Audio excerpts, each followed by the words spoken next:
बिस्मिल्लाहिर्रहमानिर्रहीम, अस्सलाम वालेकुम। लास्ट लेक्चर में हम लोग डिस्कस कर रहे थे कंज्यूमर प्राइस इंडेक्स सीपीआई के बारे में। बेटा सिंपल सा क्वेश्चन होता है कंज्यूमर प्राइस इंडेक्स से रेलिवेंट कि आपको एक डाटा प्रोवाइड किया जाता है और आपसे कहा जाता है कि कॉस्ट ऑफ लिविंग इंडेक्स बताते हैं, सीपीआई बताते हैं यूजिंग एग्रीगेटिव एक्सपेंडिचर मेथड और यूजिंग फैमिली बजट मेथड। अगर और दोनों सिचुएशन के अंदर जो आप लोगों को डाटा प्रोवाइड किया जाता है उसमें करंट ईयर की प्राइसेस, बेस ईयर की प्राइसेस एंड बेस ईयर की क्वांटिटी प्रोवाइड की जाती है। जब हम लोग बात करते हैं एग्रीगेटिव एक्सपेंडिचर मेथड की, तो बेटा इससे मुराद होता है हमारे पास लेस्पियर्स का फार्मूला। क्या आप लोग लेस्पियर्स का फार्मूला यूज करते हुए अगर इंडेक्स नंबर फाइंड करें तो उस इंडेक्स नंबर को हम लोग कंज्यूमर प्राइस इंडेक्स नंबर कहते हैं।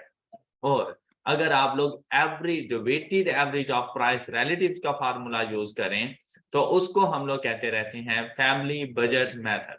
अब इसमें ऐसा होता रहता है कि आपको एज सच वेटेज गिवन नहीं होती, तो प्राइस रिलेटिव फाइंड करने के लिए तो आपने करंट ईयर की प्राइसेस को डिवाइड कर देना है बेस ईयर की प्राइसेस के साथ, आपके पास प्राइस रिलेटिव्स आ जाएंगे।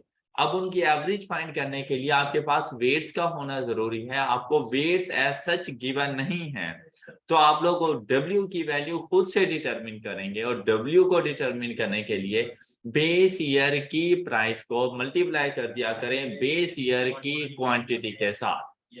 तो आपके पास वहां से W की वैल्यू आ जाएगी और आपने एवरेज फाइंड कर लेनी है। आई होप कि ये बात अब क्लियर है। अच्छा, जो हम लोगों ने क्वेश्चन सॉल्व किया था यहाँ पर क्वेश्चन नंबर 10, ये बेसिकली हम लोगों ने consumer price index number calculate करके देना था और हमने इसको लेस्पियर के फार्मूले और weighted average of price relative से इंडेक्स नंबर फाइंड किया था, लेकिन सिर्फ उस टाइम पर हम लोगों ने नेम यूज नहीं किया था। तो बेसिकली ये हमारे पास सीपीआई से रेलिवेंट ही एक क्वेश्चन मौजूद था। अब हमेशा याद रखिएगा कि जब भी प्राइसेस के अंदर इंक्रीज आता रहता है, जब भी प्राइसेस में इंक्रीज आएगा तो उस साल का इंडेक्स नंबर आपको 100 से ग्रेटर मिलेगा। प्राइसेस में डिक्रीज आएगा तो इंडेक्स नंबर 100 से स्मॉलर मिलेगा। अगर 100 से स्मॉलर इंडेक्स नंबर है तो डिक्रीज इन प्राइसेस को शो करता है, और अगर 100 से ग्रेटर इंडेक्स नंबर है तो इंक्रीज इन प्राइसेस। तो अगर प्राइसेस इंक्रीज हो जाती हैं तो इंडेक्स नंबर इंक्रीज हो जाता है, मतलब सीपीआई की वैल्यू इंक्रीज हो जाती है। लेकिन प्राइसेस के इंक्रीज होने से क्वांटिटी डिक्रीज होती है। इनवर्स रिलेशनशिप होता है प्राइसेस का और क्वांटिटीज का। जो चीजें ज्यादा महंगी होती हैं वहां पे कम रश नजर आएगा आपको, लेकिन जो चीजें सस्ती होती है ना वहां पे रश बहुत ज्यादा होता है। अब अगर आप लोग देखें ब्रांड्स में नॉर्मल रूटीन के अंदर देखें तो फुल प्राइस चार्ज कर रहे होते हैं, तो आपको 1 2 3 5 कस्टमर नजर आ जाएंगे बस। लेकिन जैसे ही वो किसी भी ओकेजन पर सेल्स अनाउंस कर लेते हैं तो आप देखें कि पूरा शहर वहां पर होता है उस ब्रांड के पास, कि प्राइसेस उन्होंने कम की तो अब उनकी क्वांटिटी ज्यादा सेल हो जाती है। लेकिन जब प्राइसेस हाई होती हैं तो हमारे पास क्वांटिटी कम हो जाती है, तो हमारी परचेजिंग पावर कम हो जाती है due to inflation, due to increase in prices. तो अगर सीपीआई की वैल्यू, इंडेक्स नंबर की वैल्यू इंक्रीज कर जाए तो परचेजिंग पावर डिक्रीज हो जाती है, कम हो जाती है। तो हम लोग कह सकते हैं कि सीपीआई और परचेजिंग पावर के दरमियान हमेशा इनवर्स रिलेशनशिप पाया जाता है। तो purchasing power is equal to 1/CPI। अब देखें जी, इंसान का लिविंग स्टैंडर्ड इस्टेब्लिश रहना चाहिए। ये गवर्नमेंट की रिस्पॉन्सिबिलिटी होती है कि वैसे तो वो अपने जो भी सिटीजन्स हैं उनके लिविंग स्टैंडर्ड को इम्प्रूव करे डे बाय डे, लेकिन अगर इम्प्रूव नहीं कर सकते तो कम से कम उसको इस्टेब्लिश जरूर करें, उनको कांस्टेंट जरूर रखें। मतलब ऐसा ना हो कि उनकी पॉलिसीज की वजह से लोगों का लिविंग स्टैंडर्ड लो हो जाए और लोग घर बैठे खामखा में गरीब हो जाएं, ऐसा नहीं होना चाहिए। अब इसका क्या मतलब है हमारे पास कि आप लोग देखें, जब भी बजट अनाउंस होता है तमाम कमोडिटीज की प्राइसेस में इंक्रीज लेकर आ जाते हैं, लेकिन साथ ही खुशखबरी सुना दी जाती है कि गवर्नमेंट मुलाजमीन की इनकम्स में 25% इंक्रीज कर दिया गया। अब अगर यहां पर आप एक सिनेरियो देखें कि भाई अगर हमारी इनकम है 100 रुपीज, इनकम है 100 रुपीज, हमें एक यूनिट की प्राइस मिल रही है 5 रुपीज, तो आज हम उसकी कितनी क्वांटिटीज परचेज कर सकते हैं? 20, राइट? अच्छा, अब क्या हुआ, गवर्नमेंट ने डिसाइड किया कि वो प्राइसेस को इंक्रीज कर रहे हैं। गवर्नमेंट ने डिसाइड किया कि प्राइसेस को इंक्रीज कर रहे हैं, उन्होंने प्राइसेस को इंक्रीज करके 10 कर दिया, प्राइसेस को इंक्रीज करके 10 कर दिया। अब क्या हुआ, मैं कितनी क्वांटिटी परचेज कर पाऊंगा? अगर ऐसा हुआ कि मेरी इनकम को इंक्रीज ना किया गया और सिर्फ प्राइसेस इंक्रीज कर रहे हैं, तो मेरा लिविंग स्टैंडर्ड, मेरी परचेजिंग पावर कम हो जाएगी, मैं गरीब हो जाऊंगा। मेरी जरूरियात जिंदगी 20 यूनिट्स थे, लेकिन मैं अपनी इनकम के अंदर वो 20 यूनिट्स परचेज करने की सलाहियत नहीं रखता। अब गवर्नमेंट क्या करती है कि जिस लिहाज से वो इन्फ्लेशन लेकर आती है, उसी लिहाज से उसे चाहिए कि वो इनकम में भी इंक्रीज करे। अब बेसिकली सिर्फ इन गवर्नमेंट को इतना करना चाहिए कि अगर मैं पहले 20 यूनिट्स परचेज करता था तो मुझे कोई फर्क नहीं कि भाई आप प्राइसेस को इंक्रीज करते हो और कितना इंक्रीज करते हो, लेकिन मुझे इस काबिल जरूर रखो कि तुम्हारी इन्फ्लेशन का असर मुझ पे ना पड़े, कि मैं आफ्टर इन्फ्लेशन भी 20 यूनिट्स ही परचेज करने की सलाहियत रखूं। इसका क्या मतलब है कि मेरी इनकम को अब 200 हो जाना चाहिए। अब अगर वो इन्फ्लेशन करें, प्राइसेस इंक्रीज करें, लेकिन साथ ही मेरी इनकम भी बढ़ा दें, मुझे कोई फर्क नहीं पड़ेगा, ना तो मैं अमीर हुआ ना ही मैं गरीब हुआ। ये बात समझ आ गई आप बच्चों? अब देखिए, अगर वो 10 रुपीज पर यूनिट प्राइस करते हैं तो मैं अपनी इस इनकम में कितने यूनिट परचेज कर पाऊंगा? मुझे फर्क नहीं पड़ने वाला। लेकिन इशू उस टाइम पर आता है जब इन्फ्लेशन में इंक्रीज ज्यादा होता है लेकिन सैलरी में इंक्रीज कम आ जाए, कि मेरी सैलरी 100 से 140 हो गई, इवन के 100 से 150 हो गई, लेकिन मैं फिर भी गरीब। बज़ाहिर ऐसा लिखता है कि जैसे 50 से मेरी सैलरी इंक्रीज हो गई, नहीं, ऐसा नहीं है। ड्यू टू इन्फ्लेशन मैं अब वो सलाहियत नहीं रखता कमोडिटीज को परचेज करने की जो मैं अपनी ओल्ड सैलरी के साथ रखता था। ऑल राइट, तो आपने तमाम चीजों को मल्टीपल फैक्टर्स के साथ देखना होता है। अब मुझे जो सैलरी मिल रही होती है वो डिफरेंट होती है, लेकिन इन एक्चुअल मेरी सैलरी डिफरेंट होनी चाहिए। मतलब इन्फ्लेशन की वजह से मेरी सैलरी कितनी होनी चाहिए थी? 200। कौन सी सैलरी? जो मेरी परचेजिंग पावर को इक्वल करते, जो मेरी परचेजिंग पावर को इक्वल करते। हम लोग उसे कहते रहते हैं रियल इनकम, उसे कहा जाता है रियल इनकम। ऐसी इनकम जिसमें हमारी परचेजिंग पावर सेम रहे, before inflation and after inflation, हमारी परचेजिंग पावर सेम रहे, तो ऐसी इनकम को कहा जाता है रियल इनकम। अब यहां पर देखें, रियल इनकम फाइंड करने का जो हमारे पास फार्मूला होता है, इनकम ऑफ करंट ईयर, कि जिस साल की रियल इनकम आपने कैलकुलेट करनी है उस साल की इनकम लो जो आपको मिल रही है और उसको डिवाइड कर दो सीपीआई के साथ। Consumer CPI of current year, consumer price index, जिस साल की रियल इनकम, इसको डिफ्लेटेड इनकम भी कहते रहते हैं, रियल इनकम या डिफ्लेटेड इनकम, ये बात याद रखिएगा, अक्सर पूछ लेते हैं।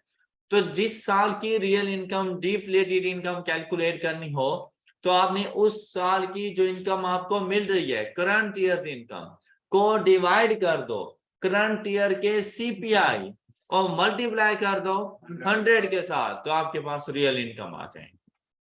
इसी तरह से हम लोगों ने ऊपर पढ़ा कि 1/CPI is equal to purchasing power. तो देखें CPI यहाँ पर डिनोमिनेटर में मौजूद है, तो रियल इनकम का एक और फॉर्मूला भी बन सकता है कि income of current year multiplied by purchasing power, right, any show. अब इससे रेलेवेंट जो क्वेश्चन होता है वो बहुत सिंपल सा क्वेश्चन है, ये देखें, calculate real income of the workers.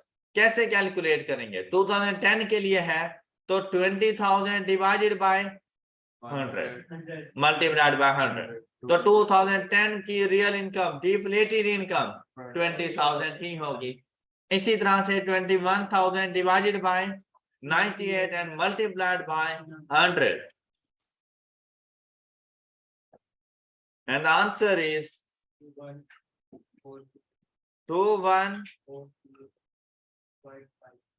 24,000 divided by 105 multiplied by 100.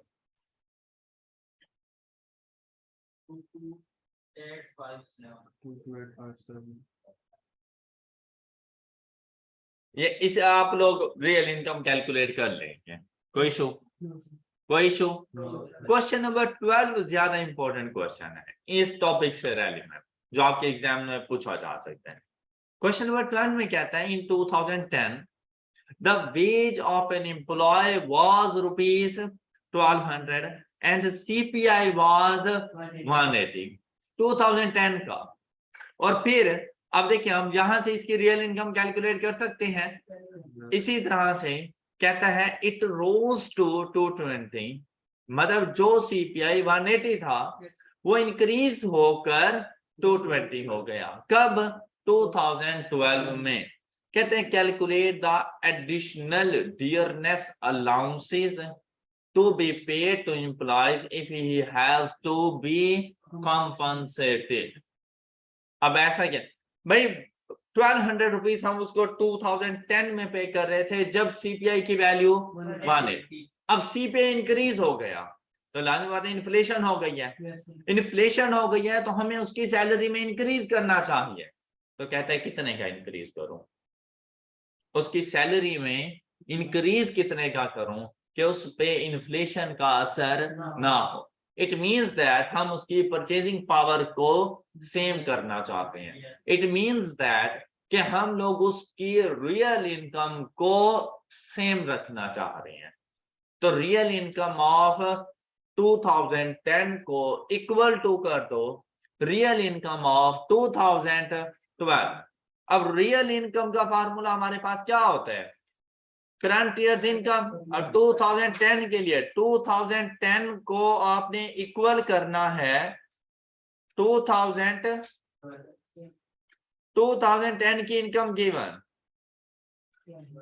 इसका CPI given is equal to क्या इनकम होनी चाहिए डिवाइडेड बाय अगर CPI की वैल्यू, तो यहां से आपको इनकम मिल जाएगी कि 2012 की रियल इनकम क्या होनी चाहिए। तो 2012 की रियल इनकम होनी चाहिए हमारे पास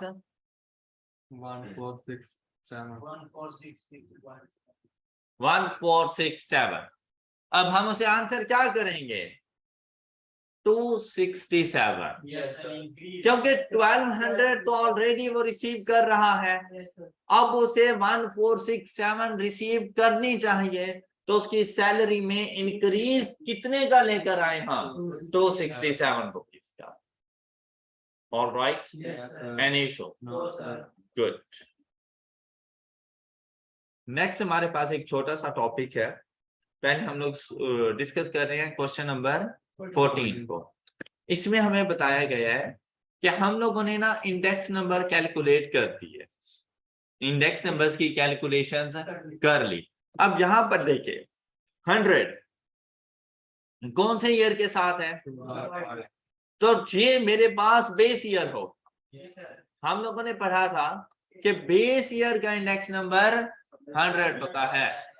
तो हम लोगों ने ये 100 2005 के मुताबिक तमाम अपने डाटा का इंडेक्स नंबर कैलकुलेट कर दिया। बाद में पता चला कि नहीं, हम अपना कंपैरिजन 2005 के साथ नहीं कर सकते, हम बेस ईयर को चेंज करने जा रहे हैं। हम लोग बेस ईयर, अब क्या है कि अगर मुझे एक्चुअल डाटा प्रोवाइड करता, फिर चाहे 2005 से कह देता, 2010 से कह देता, 2008 से कह देता, मैं इजीली फाइंड करके दे सकता था। उसने एक्चुअल डाटा नहीं दिया, उसने कहा कि मैंने 2005 से इंडेक्स नंबर कैलकुलेट किए और वो इंडेक्स नंबर की वैल्यूज ये है। लेकिन अब मैं ये चाहता हूं कि मैं 2010 के मुताबिक इंडेक्स नंबर्स की कैलकुलेशंस करता, तो 2010 के मुताबिक इंडेक्स नंबर्स की वैल्यूज क्या बनेगी। अब इसे कहा जाता है change of base method, change of base. Clear. अब हम लोगों ने बेस ईयर को ही चेंज कर दिया। अब देखें मेरा न्यू बेस ईयर कौन सा है, तो ये तो कंफर्म है कि इसका न्यू इंडेक्स नंबर 100 हो जाएगा। All right, all right. अच्छा मुझे बताओ मैं इसको 100 करने के लिए क्या करूं, 2010 के इंडेक्स नंबर को 100 करने के लिए क्या करूं, 250 से डिवाइड करूं एंड मल्टीप्लाइड बाय, क्या ये 100 हो जाएगा। बस यही ट्रीटमेंट आपने बाकी सबके साथ करते हैं, यही ट्रीटमेंट आपने बाकी सबके साथ करते हैं। क्या 100 divided by 250 and multiplied by 100 40। इसी तरह से 1 to 5 divided by multiplied by 50, 250 multiplied by 100 56, 150 divided by multiplied by 60, 200 divided by and multiplied by 80। All right. मतलब इन शॉर्ट अगर मैं आपसे कहूं, पहले आप लोग इंडेक्स नंबर फाइंड करने के लिए क्या करते थे, current year price divided by base year price and multiplied by 100। बेटा अगर यहाँ पे इंडेक्स नंबर हैं तो आप ऐसे समझ लो जैसे ये प्राइसेस हैं, आप भूल जाना कि ये इंडेक्स नंबर हैं। तो current year index number divided by base year index number multiplied by 100। मतलब कोई मेथड में चेंज नहीं है। आपने सपोज के 2007 का इंडेक्स नंबर फाइंड करना है, तो 2007 का index divided by base year का index multiplied by 100। Got it? Any issue? अब आप आ जाएं चिंग बेस मेथड। आप लोग देखें अब तक जितना हम लोगों ने इंडेक्स नंबर पढ़ा उसमें ना हम लोग बेस ईयर को फिक्स्ड कर देते थे।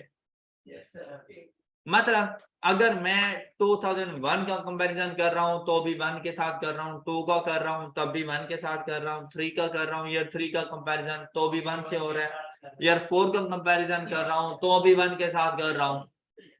तो मैंने बेस ईयर को फिक्स्ड रखा हुआ था। अब आप लोग खुद सोचें कि ईयर 5 का अगर मैं कंपैरिजन करूं ईयर 1 के साथ, क्या सर्कमस्टांसेस, सिचुएशंस, तमाम फैक्टर्स एक जैसे थे? क्या जो फैक्टर्स 2005 में मुझे फेस करने पड़ रहे हैं क्या 2001 में वही फैक्टर्स थे? तो क्या कंपैरिजन बनता है? नहीं, बिल्कुल भी नहीं। तो ऐसा नहीं है कि अगर 2005 के जो फैक्टर्स हैं वो सिमिलर टू 2004 होंगे। जो 2004 के फैक्टर्स होंगे वो सिमिलर टू 2003 होंगे। तो बेटा चेन बेस मेथड से मुराद है कि आप जब भी कंपैरिजन करने लगे, जिस साल का इंडेक्स नंबर कैलकुलेट करने लगे, उसके लिए बेस ईयर उससे प्रीवियस ईयर होना चाहिए। फिक्स्ड ना कर दो कि ईयर 1 ही मेरा बेस ईयर होगा, नहीं, ईयर 1 के लिए तो 1 है क्योंकि उससे पीछे डाटा नहीं है, उससे पीछे मेरा बिजनेस ही नहीं था। लेकिन ईयर 2 के लिए बेस ईयर 1, ईयर 3 के लिए बेस ईयर 2, ईयर 4 के लिए बेस ईयर 3। तो इसे कहा जाता है चेन बेस मेथड। क्लियर? तो अब जब फिक्स्ड होता था तो आप लोग फार्मूला यूज करते थे Pn divided by multiplied by, ये बात क्लियर? यहाँ पर आपने फिक्स्ड रखा होता था और इससे आपको याद है आप इसे प्राइस रिलेटिव्स कहते थे। ये प्राइस रिलेटिव्स है। अगर बेस ईयर फिक्स्ड हो जाए तो प्राइस रिलेटिव्स होते हैं। लेकिन अगर अब क्या है कि भाई मेरे पास करंट ईयर है Pn, तो बेस ईयर क्या होगा Pn माइनस, क्या मतलब अगर ये 5th ईयर है तो यहाँ पे 4, ये 4th ईयर है यहाँ पे 3, तो P नॉट नहीं, अब Pn divided by Pn minus 1 multiplied by 100। ये इंडेक्स नंबर्स आपके पास आते जाएंगे और इन्हें कहा जाता है लिंक रिलेटिव्स। इन्हें कहा जाता है लिंक रिलेटिव। अब आपने एग्जाम्स में क्वेश्चन में इस बात पे सही फोकस करना है कि उसने प्राइस रिलेटिव पूछा है या लिंक रिलेटिव। अगर प्राइस रिलेटिव पूछा है तो आपने उसके मुताबिक जो वो कहे फिक्स्ड बेस ईयर उसके मुताबिक कैलकुलेट करके दो, वो ना कहे तो फर्स्ट ईयर को। लेकिन अगर वो लिंक रिलेटिव कह दे ऑफ ईयर 5 तो year 5 divided by year 4। Got it? ये बात क्लियर हो गई? लिंक रिलेटिव्स कैलकुलेट हो जाएंगे। गुड, शाबाश। तो यहाँ पे ये देख कहते हैं in this method the base period is not fixed but moves from year two year. The relative price computed under this method is known as link relatives। और कैसे? Price in the given period divided by the current year divided by prices in the preceding period multiplied by, और ये इसका formula बन गया Pn divided by Pn minus 1 multiplied by 100। ये है link relative. और अगर कभी आपसे कह दे चेन रिलेटिव्स, कभी आपसे कह दे चेन रिलेटिव्स, चेन इंडेक्स, तो इसका फार्मूला हमारे पास होता है link relatives of given period, link relatives of given period multiplied by chain relatives of preceding period and divided by 100। Link relatives of given period multiplied by chain relatives of preceding period and divided by 100। ये आपके पास chain relatives का formula बन जाएगा। किस तरह से इसको calculate करना है उसके लिए हमारे पास क्वेश्चन मौजूद है 13, क्वेश्चन नंबर 13। यहां पर अगर आप लोग गौर से देखें ना तो मुझे एक्चुअल प्राइसेस गिवन है of commodity A, B, C and D for the year 2011 to 2015। अब अगर इनके रिक्वायरमेंट देखें from the following data calculate average of relatives index using chain based method using arithmetic mean in average। Calculate the average of relatives index using a chain based method, और उसके लिए जो हम लोगों ने using arithmetic mean in average। हमने सबसे पहले इसके प्राइस रिलेटिव्स कैलकुलेट करनी है। लेकिन उन प्राइस रिलेटिव्स के लिए भी हम लोगों ने चेन बेस मेथड यूज करना है।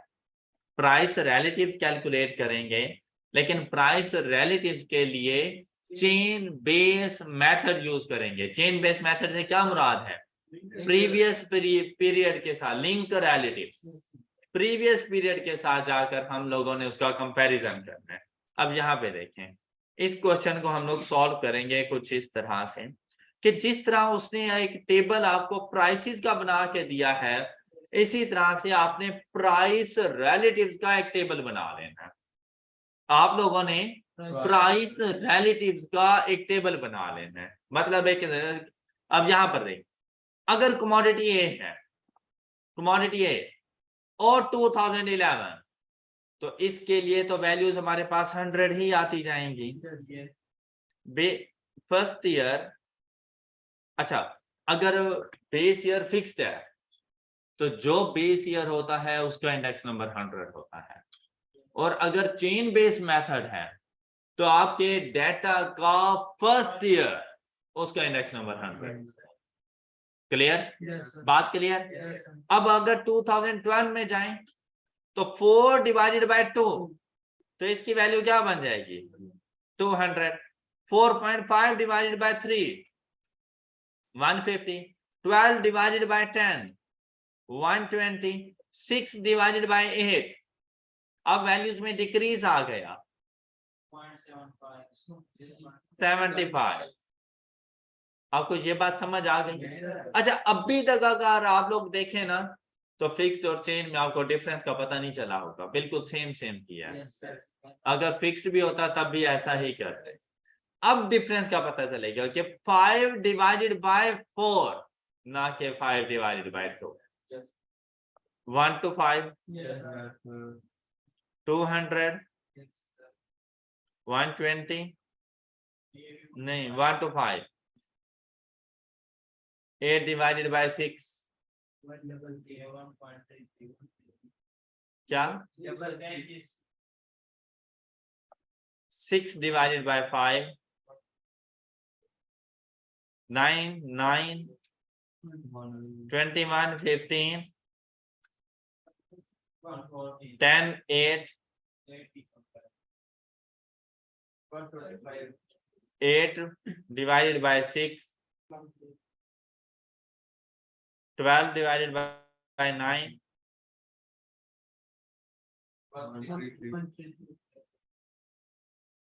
21, 21, 16, 10।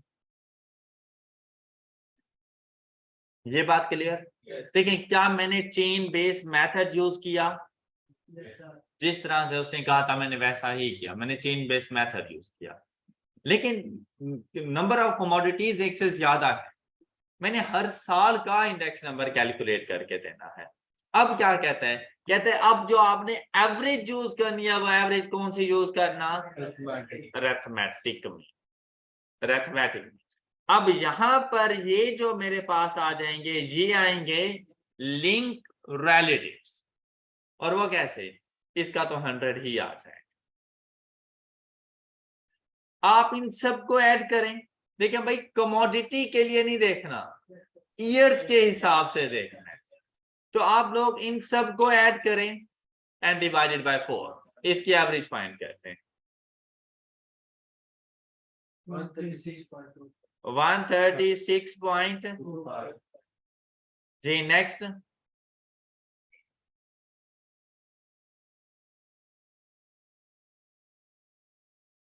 145.7। जी नेक्स्ट, 121.25। नेक्स्ट,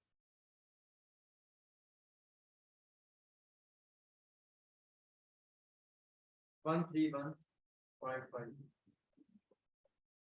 ये बातें सब बच्चों को क्लियर? अब देखिए भाई, मैंने ना उसे चेन इंडेक्स नंबर भी फाइंड करके देने हैं, इस वजह से मैं तमाम डाटा के लिए ये सब कुछ कर रहा हूँ। सपोज अगर मुझे ये डाटा दिया जाता और मुझसे सिर्फ ये कहा जाता है कि ये 2004 के लिंक रिलेटिव्स बताओ, तो मैं इनको डिवाइड करता 2013 के साथ और मेरे पास ये वैल्यूज आ जाती और इनकी मैं एवरेज कैलकुलेट करके उसे आंसर कर देता 121.25 के link relative of year 2014 is 121.25। कर लेंगे ना आप इतना। अब अगर आपसे पूछा जाता कि आप इसके चेन इंडिसेस भी फाइंड करके दें, चेन रिलेटिव्स, तो उसका फार्मूला हमारे पास था link relatives of given period current year multiplied by chain indices chain relatives of preceding period and divided by 100। अब अगर हम लोग बात करें चेन रिलेटिव्स तो भाई फर्स्ट ईयर के लिए तो 100 ही रहता है। नेक्स्ट ईयर की बात करें तो नेक्स्ट ईयर में इसके लिंक रिलेटिव्स को मल्टीप्लाई करना है प्रीसीडिंग पीरियड के चेन रिलेटिव्स के साथ एंड डिवाइडेड बाय 100। तो ये आंसर आ जाएगा 136 पॉइंट।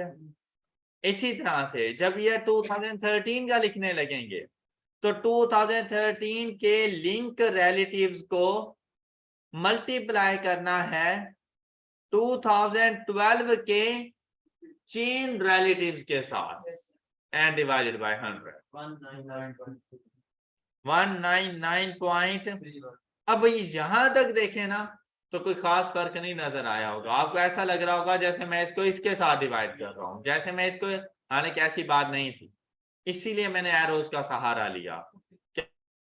आपको पता हो कि मैं लिंक रिलेटिव्स के साथ मल्टीप्लाई नहीं कर रहा, प्रीसीडिंग पीरियड के चेन रिलेटिव्स के साथ मल्टीप्लाई कर रहा हूं। अब ये फर्क आपको नजर आएगा इधर जब हम लोग जाएंगे 2014 में। तो 2014 में हम लोग 121.25 multiplied by 199.31 and divided by 100। Clear? तो 2015 के लिए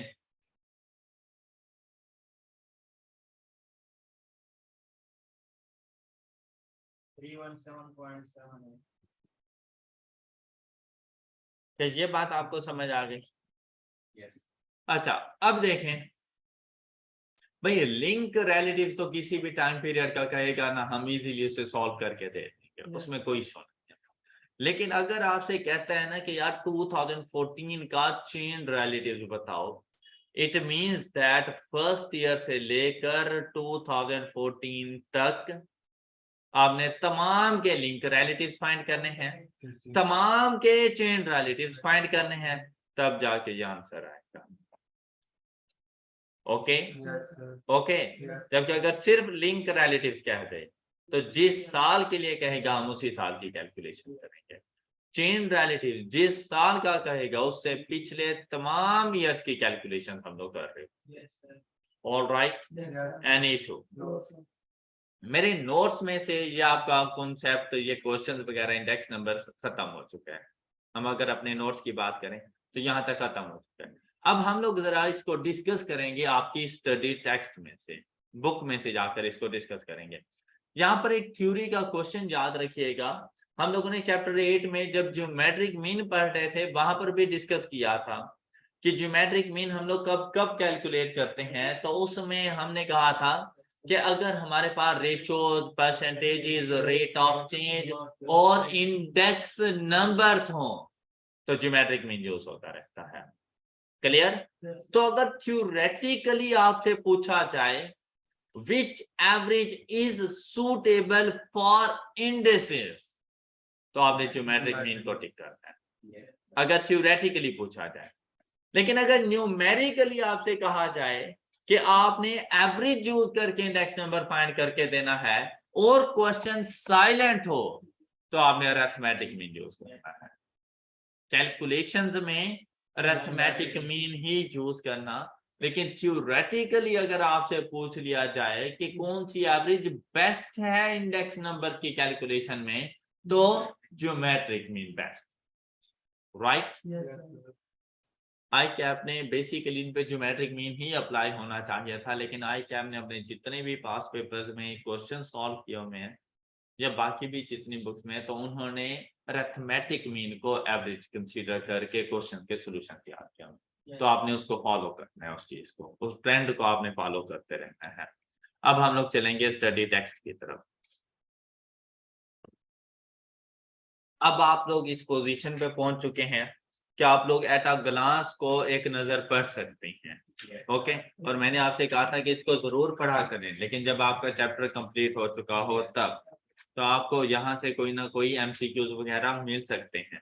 अब देखें, खास तौर पे जो टॉपिक आप पढ़ने जा रहे हैं उसकी डेफिनेशन वो यहाँ पे होती है। Index number are used to measure changes over time, location or some other characteristic. These changes usually relate to price or quantity. Index number might be constructed in relatively straightforward way by taking a list of values and choosing one as a base against which other values are compared. Alternatively, index number might be constructed in a complex way, combining the prices and quantity of many items. The retail price index is constructed in this way. Index numbers can be used to judge the effects of changes such as price changes in the past. They can also be used to predict the future by forecasting what the index number will be at a future date. Various indices are explained in this chapter, including Lespier's and Ponce indices. अब आ गए index numbers पर। आपने इनकी theories को जरूर देखना है। देखिए, index number are statistical devices that are used to express the relationship between quantitative variables. ये इंपॉर्टेंट बातें हैं जो कि आप लोगों ने देखें। क्वालिटेटिव डाटा से आप लोग इंडेक्स नंबर नहीं फाइंड करने वाले, क्वांटिटेटिव डाटा से करेंगे। तो क्वांटिटेटिव वेरिएबल्स के दरमियान रिलेशनशिप को ये एक्सप्रेस कर रहा होता है। They can be used to measure of fluctuations within the economy or production. तो उसने ये एग्जांपल्स वगैरह आपको बता दी। कहता है consumer price indices, retail price indices RPI और consumer price indices CPI measures changes in price levels over time, and stock market indices measure changes in a group of share prices over time. For example, the S&P 500 index measures changes in the prices of the top 500 shares traded in the USA. Use of index number, जहां से आपके MCQs बनते रहते हैं। क्या आप लोगों ने बताना होता है which option is correct regarding usage of index number, which is not the usage of index number. तो इसके लिए देखें, at economic levels index number can be use to get feel of the economic tendencies, inflations and deflation. Government might choose to go contents of the basket to reflect typical purchases in a society in order for the price index to provide a measure of inflation to relevance to government plan. In formulating policies, indices can help vouch for any production or trade fluctuation. It can also help in exploring the trends prevailing at the market.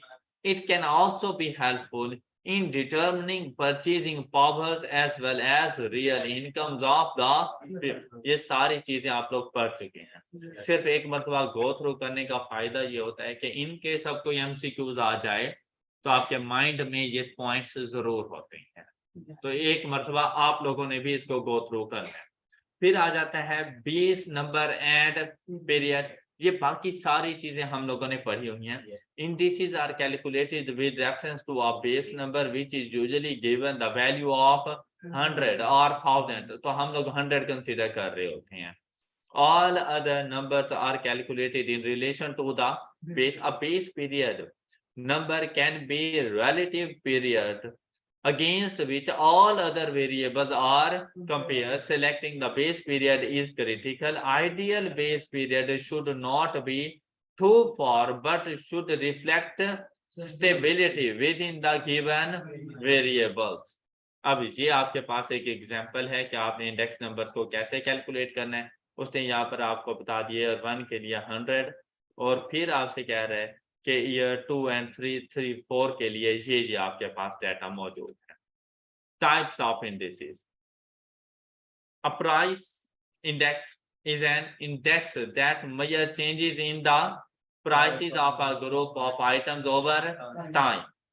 Quantity index measures changes over time in quantities of items in a basket. The price levels applied to the basket at different points in time are kept constant so that the index only reflects movements in the quantity of goods and services purchased. Constructing index numbers. There are following ways to construct index number. सबसे पहला हमारे पास simple index number जिसमें single commodity हमारे पास आ रही होती है, where we are interested in information about a single item of calculations of index numbers is straightforward. One of the period is taken as base period, price or quantity of each item is taken as the percentage of the prices और quantities of the base, इसलिए multiplied by 100 किया जाता है. At times index is taken as the average of the percentages. तो ये उसने formulas हमें लिख कर दे दिए हैं, ये इसकी एग्जांपल आ गई है। आप लोग जब पढ़ रहे हो तो आपने साथ साथ इसको सॉल्व करते जाना है, और ये काम आज ही आप लोगों ने करना है।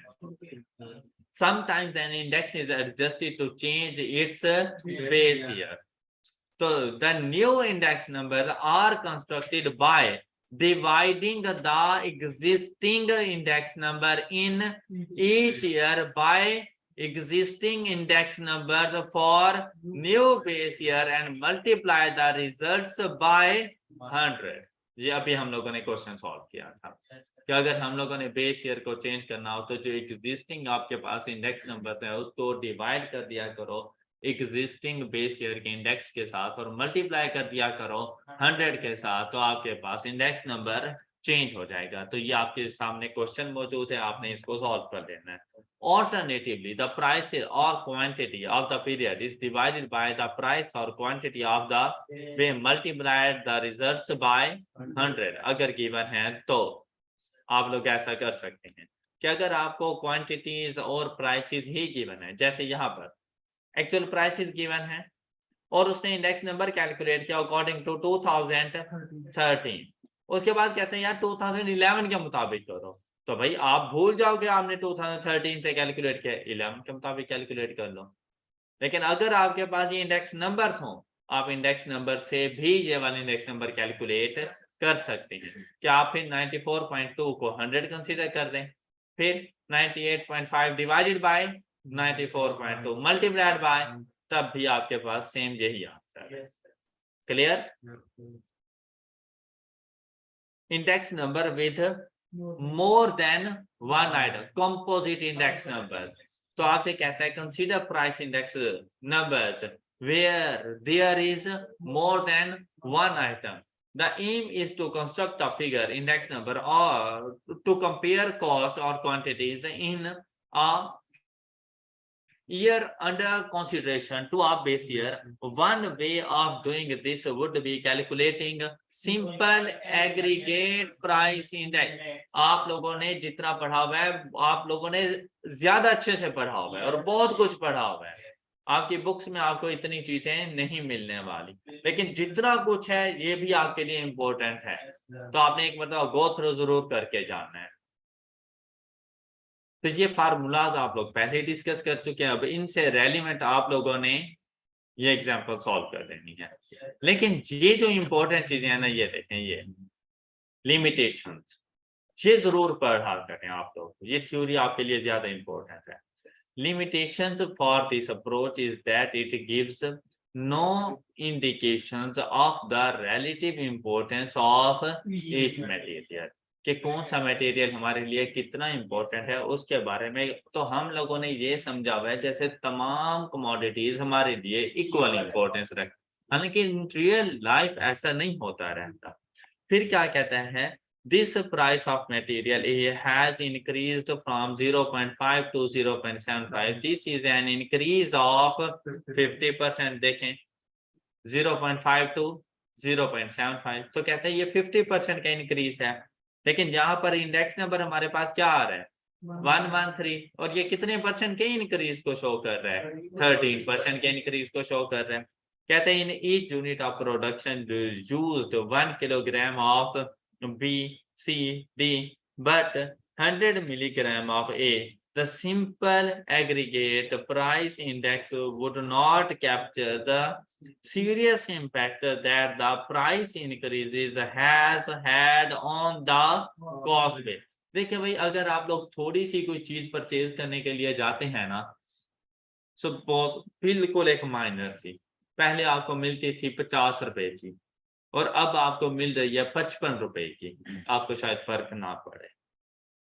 ओके, क्योंकि आपने बिल्कुल थोड़ी क्वांटिटी में परचेज किया। लेकिन अगर इसी को आप किलोग्राम्स में कन्वर्ट कर दें, किलो आप 100 ग्राम्स लेकर आए तो इतना था, लेकिन किलोग्राम्स में कन्वर्ट करें तो जो चीज आपको पहले 500 रुपए की मिलती थी अब 550 रुपए की मिल रही है। आप जरूर बोलेंगे उससे कि यार इतनी महंगाई। ओके, तो वो यही बात कर रहा है कि भाई अगर आप कमोडिटी बी सी डी का 1 किलोग्राम परचेज करो, लेकिन ए का अगर आप लोग परचेज कर रहे हो 100 मिलीग्राम, तो शायद आप इसके इम्पैक्ट को ज्यादा सीरियस ना लो। All right, clear. हालांकि सबसे ज्यादा इन्फ्लेशन ए पे हुई है। फिर क्या कहते हैं, a more sophisticated method is used to take the relative importance of items into account। तो आप importance के मुताबिक उसको लेके चलें।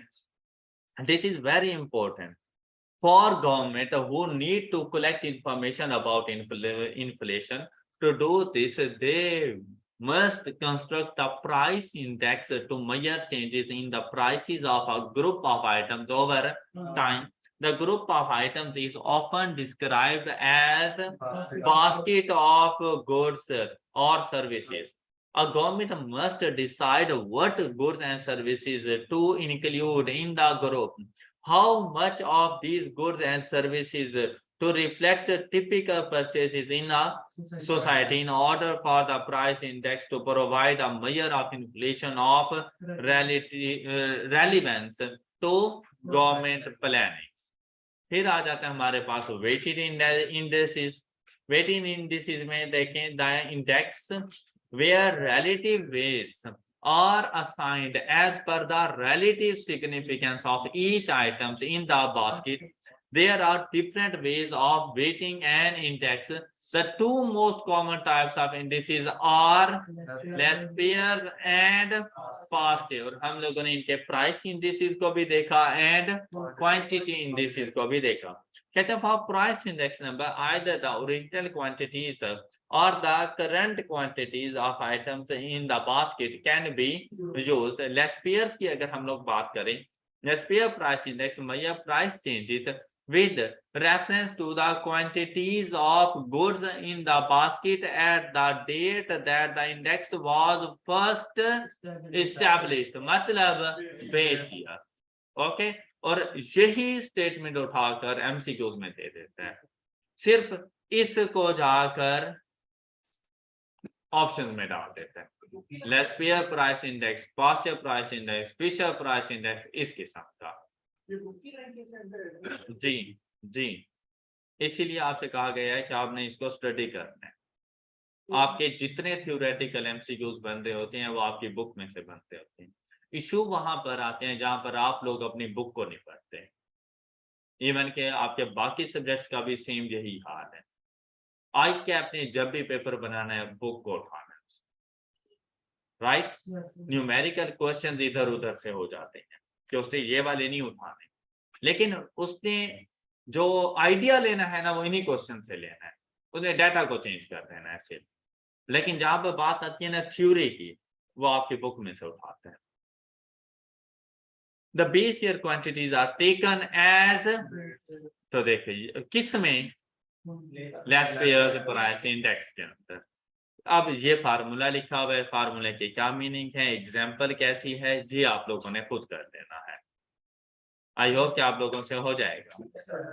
फिर past price index measure price changes with reference to current quantities of goods in the, अच्छा अब यहाँ पे देखें, अगर प्राइस इंडेक्स की बात करें तो करंट क्वांटिटीज, और अगर पास्ट क्वांटिटी इंडेक्स की बात करें तो reference to the current prices. इस बात का ख्याल रखिएगा कि अगर प्राइस इंडेक्स है तो वेटेज क्वांटिटीज को, क्वांटिटी इंडेक्स है तो वेटेज प्राइसेस को, लेस पेयर है तो बेस ईयर की, और पास्ट है तो करंट की।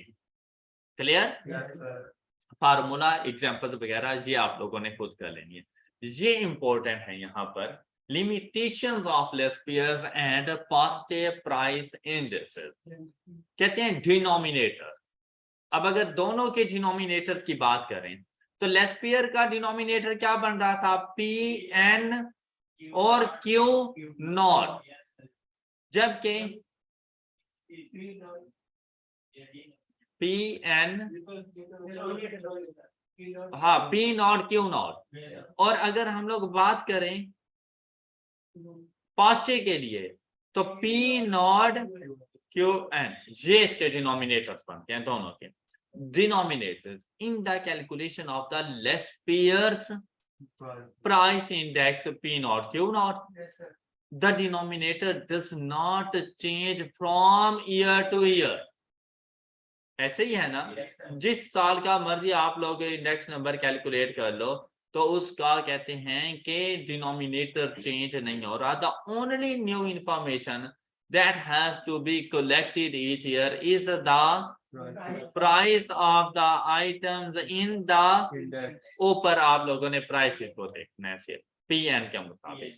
अच्छा फिर the denominator in the past price index Q not, P not Q1 या Qn एक ही बात है, has to be recalculated every year, क्योंकि हर साल के लिए आपके पास करंट ईयर्स की क्वांटिटीज वगैरह चेंज हो रही हैं, to take account the most recent quantities consumed, जबकि वो बेस ईयर की क्वांटिटीज ले रहा था।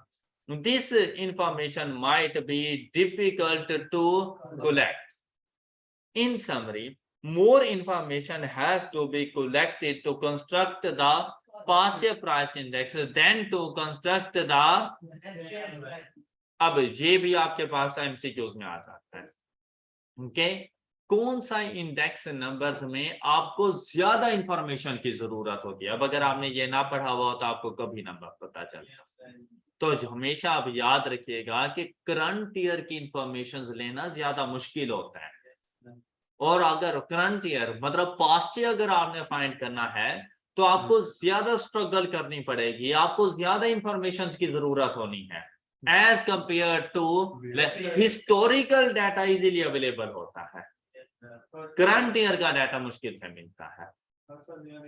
राइट? हाँ जी, ये बात क्लियर हो गई। कहते हैं this helps to explain why the past price index is used more than the less pair price index is used more than the past price index in, तो ये बात भी आपसे पूछी जा सकती है, which of the following is used more in practice।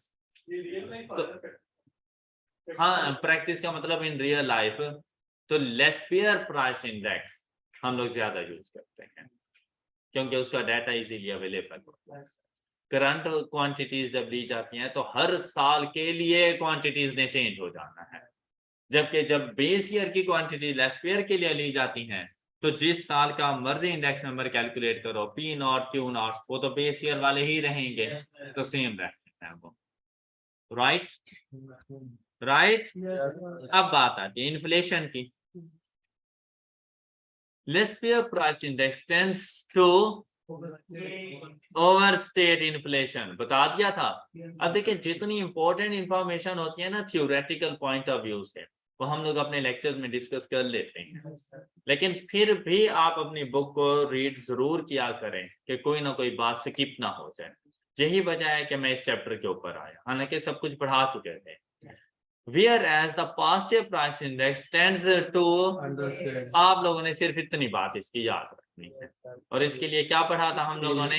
Punjab university. This is because consumers reacts to price increased by changing what they buy। तो ऐसी बात है ना कि जो चीज वो खरीद रहे होंगे उनकी प्राइसेस में जो इंक्रीज या डिक्रीज आएगा, उन्होंने उनके बारे में रिएक्ट करना है।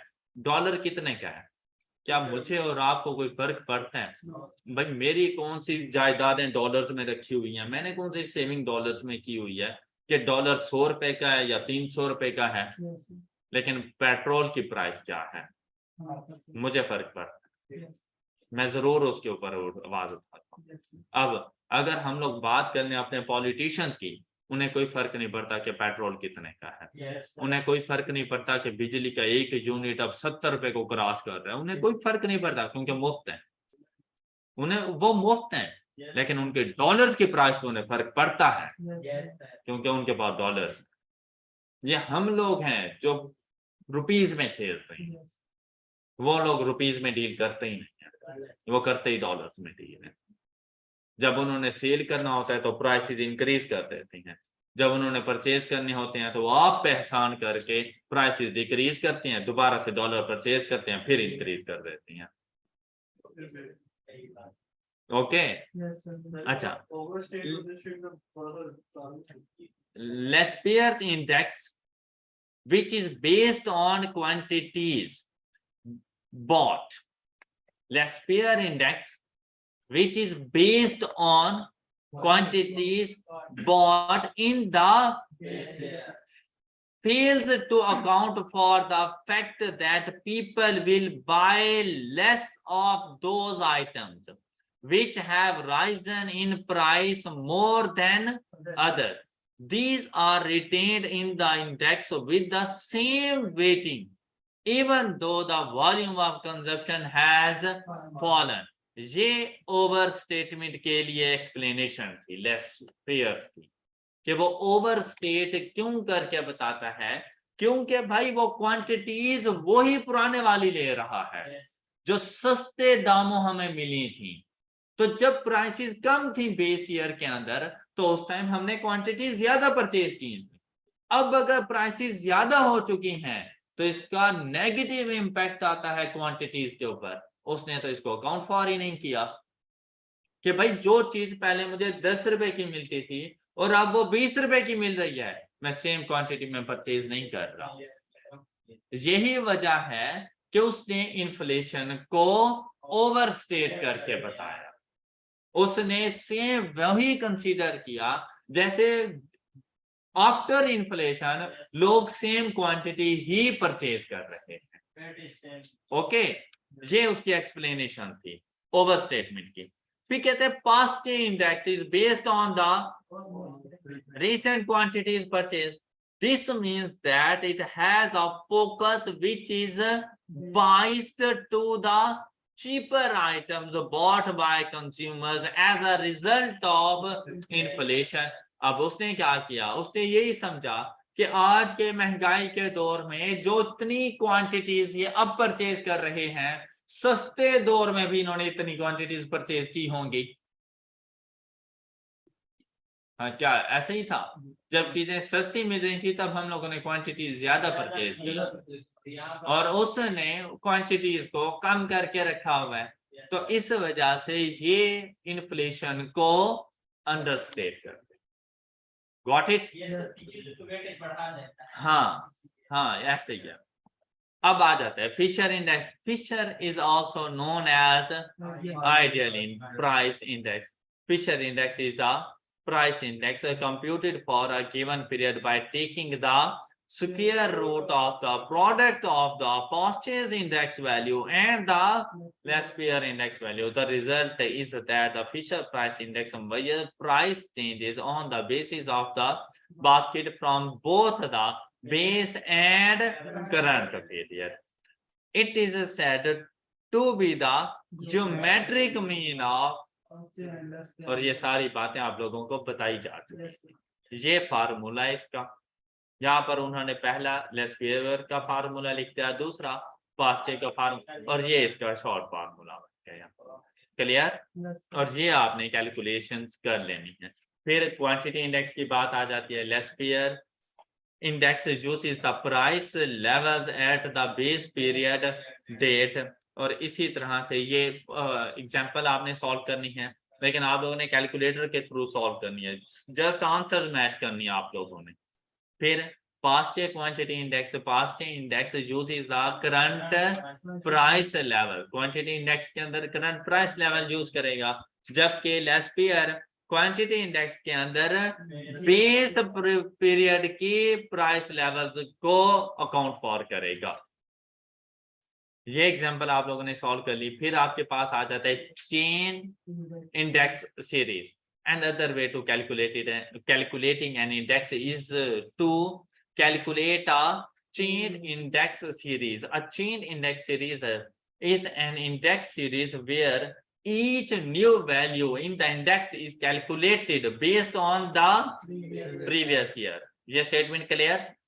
फिर this type of index can be used to monitor trends in the past and use past trends to prepare a forecast for the future. तो जो हम लोग कहते हैं कि भाई ईयर 1 से ईयर 2 में जितना प्राइसेस में इंक्रीज आया, तो फोरकास्ट ईयर 3 की हो सकती है कि अप्रोक्सीमेट इतना ही चेंज उसके ऊपर आएगा। इसी तरह से लिंक रिलेटिव्स का फार्मूला, चेन इंडेक्स का फार्मूला, और इससे रेलेवेंट क्वेश्चन सॉल्व हम लोग कर चुके हैं, आपने ये एग्जांपल सॉल्व कर लेनी है। फिर आ जाते हैं हमारे chain index show that annual sales growth has been about 7 per year compounded. जी नेक्स्ट देखें, कंज्यूमर प्राइस इंडेक्स हमारे पास आ जाते हैं, CPI. Consumer price index CPI measures the cost of a consumer basket goods and services purchased by the typical urban family at a point in time as compared to the basket में include items of food, clothing, housing। मैंने आपसे कहा था, इसके लिए example दी थी कि salaried person अक्सर मंथ के स्टार्ट में डिपार्टमेंटल स्टोर पे गए और पूरी बास्केट ऑफ गुड्स पूरे मंथ के लिए लेकर आ गए, और उसमें जरूरियात जिंदगी की सारी चीजें मौजूद होती हैं। Okay, CPI is used to calculate the purchasing power or cost of living of the concerned group of people or class। तो ये याद रखना, सीपीआई की कैलकुलेशंस की यूजेज क्या है, कहाँ पे यूज होता रहता है, तो परचेजिंग पावर या cost of living. It can also help identifying periods of inflations and deflations। ये फार्मूला है हमारे पास CPI for single item can be formed by cost of market basket in current year, cost of market basket in base year। तो ये आपके पास data मौजूद। Calculating the rate of inflation और deflation, ये important topic है आपके लिए। वैसे तो सारे ही थे, लेकिन यहाँ पर कि भाई इन्फ्लेशन और डिफ्लेशन की परसेंटेजेस क्या हैं, ये देखना है, और उसके लिए आपको सीपीआई बताए गए होंगे, सीपीआई गिवन होंगे, और आपने बताना होगा कि प्राइसेस में कितना परसेंट इंक्रीज या डिक्रीज आया, कितने परसेंट करंट ईयर में इन्फ्लेशन या डिफ्लेशन हुई।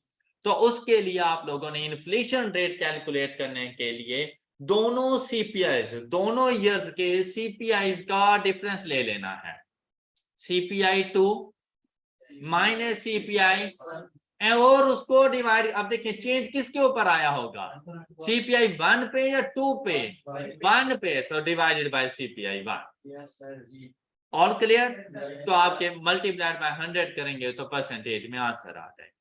अगर ये आंसर है पॉजिटिव तो इन्फ्लेशन, और अगर है नेगेटिव तो उतने परसेंट डिफ्लेशन को शो करेगा। अब जैसे यहां पर देखें 9 to 10 120.18 100 है, फिर तो पता चल जाता है ना कि जितना इंक्रीज है। लेकिन हमारे पास 10 to 11, 10 के लिए हमारे पास था 120.8, 11 के लिए 112.79। आपने ये किया 112.79 माइनस 2010 का CPI 120.18 डिवाइडेड बाय 2010 का CPI 120.18। तो देखें 112 एंड 120 पता चल गया कि डिक्रीज है, लेकिन कितने परसेंट का डिक्रीज है? 6.15 डिफ्लेशन हुई है।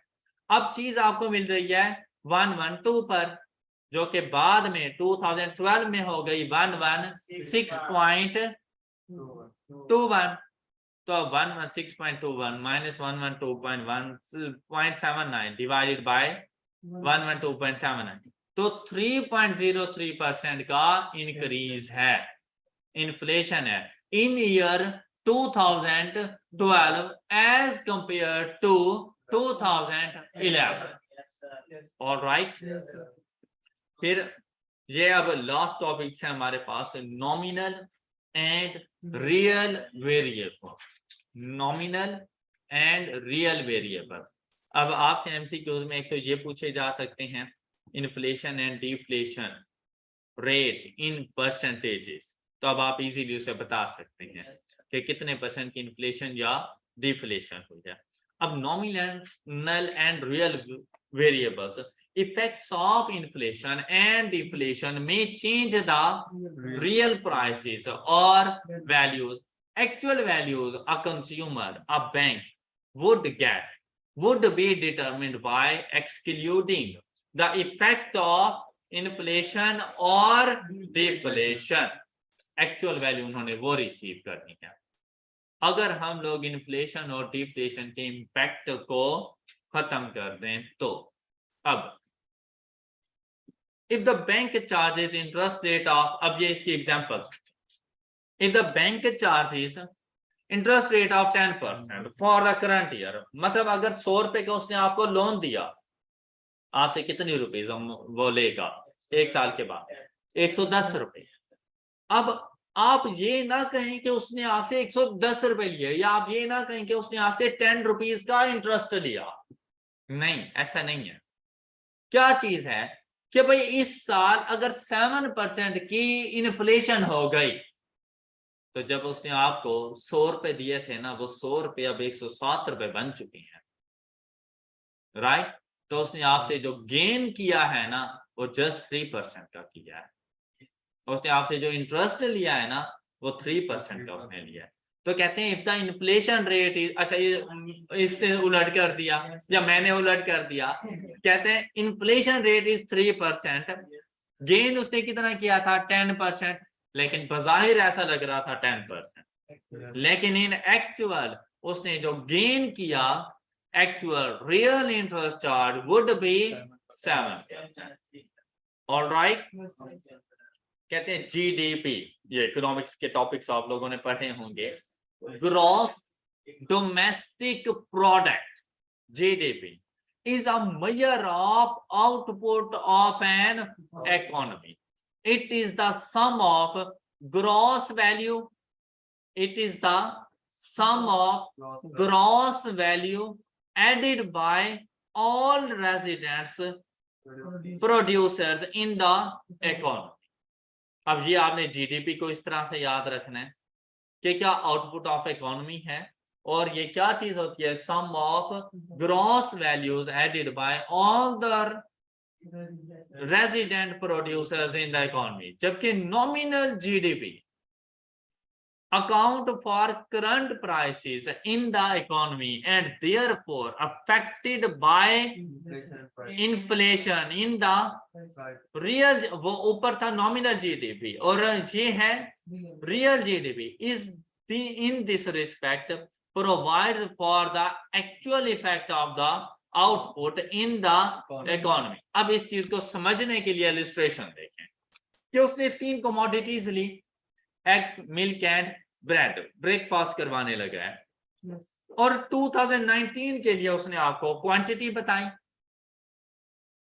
प्राइस पर यूनिट बताया और आपको आउटपुट की वैल्यू बताई कि 2019 में आप 50 एग्स परचेज करते थे और एक एग की प्राइस थी 1.9, 95 रुपीज के एग्स आ जाते थे आपके पास। 60 milk at a rate of 1, तो 60 रुपीज पर किलोग्राम, और अब 55 ब्रेड 0.90, तो 49.5 की आपको ब्रेड मिल जाते थे। ये बात क्लियर? तो आप इनका जरा सम करें, इनका सम आपके पास क्या बन रहा है? 204।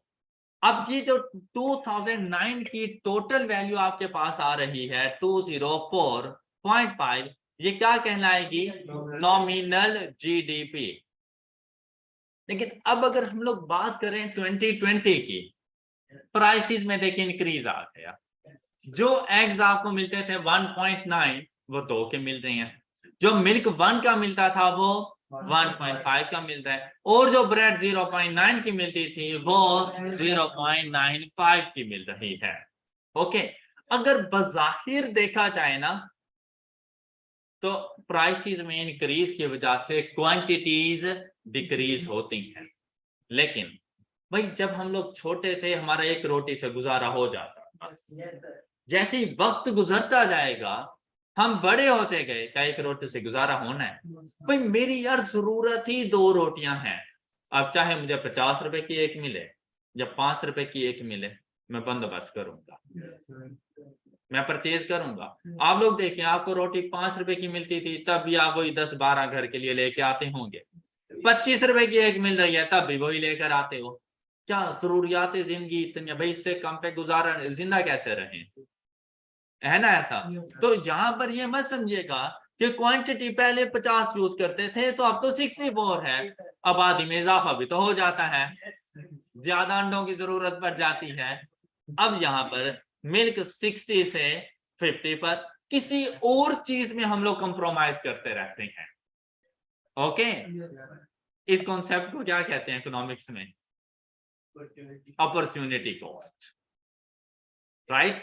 अच्छा, और यहां पर देखें 55 से 60 पे।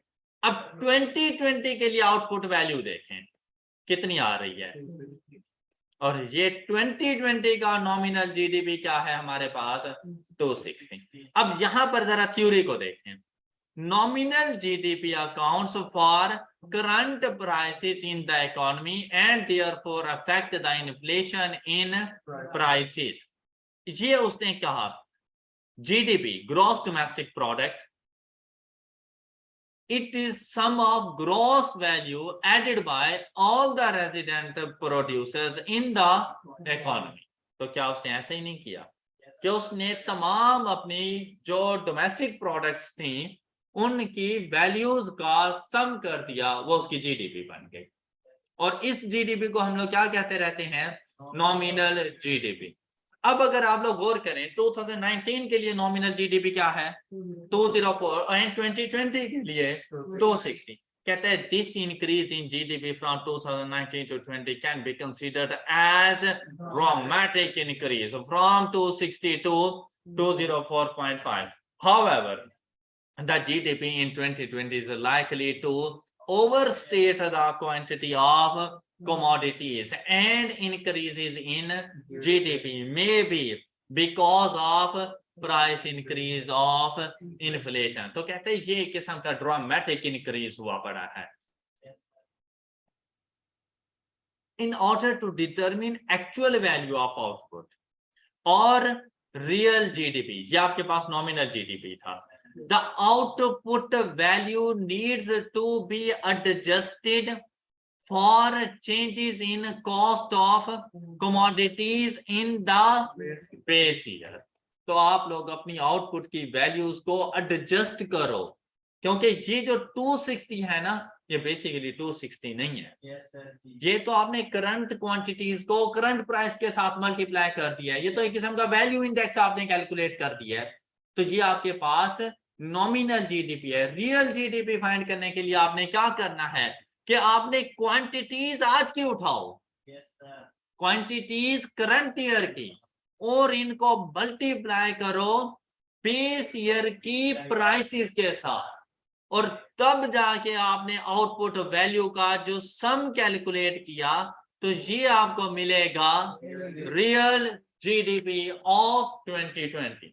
अब आपसे बेटा एमसीक्यूज अगर पूछा जाए, नॉमिनल जीडीपी की बात करें, जिस ईयर की नॉमिनल जीडीपी की बात करें, उस ईयर की क्वांटिटी को उसकी प्राइसेस के साथ आपने मल्टीप्लाई करके आउटपुट वैल्यू फाइंड करके उसका सम कर देना है।